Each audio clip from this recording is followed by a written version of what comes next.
ধৰণৰ পানী পাব লাগিব। এয়া চাওক কেনেকুৱা চিটুৱেশ্যন কৰিছে পানীয়ে, আৰু এইফালে চাওক পানী কেনেকে ঢৌ মাৰি আছে, মানে ভৰি তলেৰে ইমানে স্পীডত পানী গৈছে, মানে মানুহ উঠাই লৈ যাব যেন লাগে, ইমান স্পীড। আৰু সম্পূৰ্ণৰূপে কলেজ হৈ গ'ল এতিয়া হোজাই আৰু সুপ্ৰিমৰ যিখন সংযোগী ৰোড, এই ৰোড ইতিমধ্যে সম্পূৰ্ণৰূপে ক্লজ হৈ গ'ল বুলি ক'ব লাগিব। আৰু এই হৈছে তৃতীয়টো বান 2024-ৰ।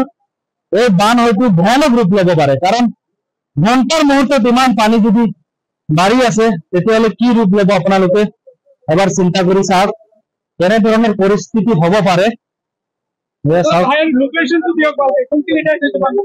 এইটো থেপলাগুৰি নহয় জানো? এইটো হোজাই আৰু এইটো কুমৰাঘাটা ন?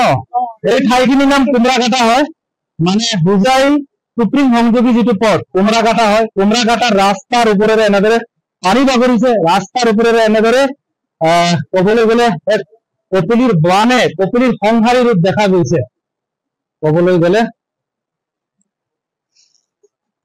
আপোনাৰ মাইক্ৰফোন লাগি আছে ন? এয়া দেখুৱাইছো মই। আমাৰ ৰফিক হোজাই, আপোনালোকে দেখি আছে ৰফিক হোজাই।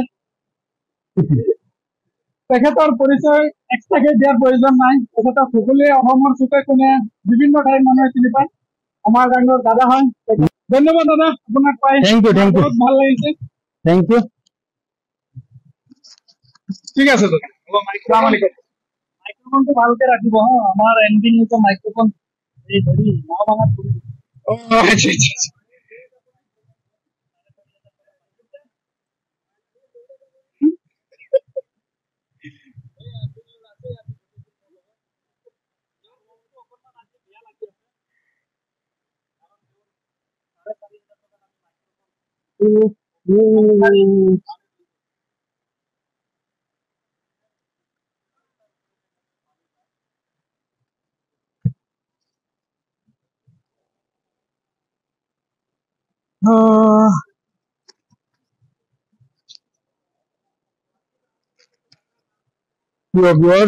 দেখিছে আমাৰ জনপ্ৰিয় যিজন ব্লগাৰ হোজাইৰ ৰফিক হোজাই ভাই, তেখেতো আহিছে ইয়াত বনাবলৈ, ভিডিঅ' বনাবলৈ তেখেতক আহিছে। তেখেতৰ লগতো অলপ দুই এষাৰ কথা পাতিলে বহুত ভাল লাগিছে।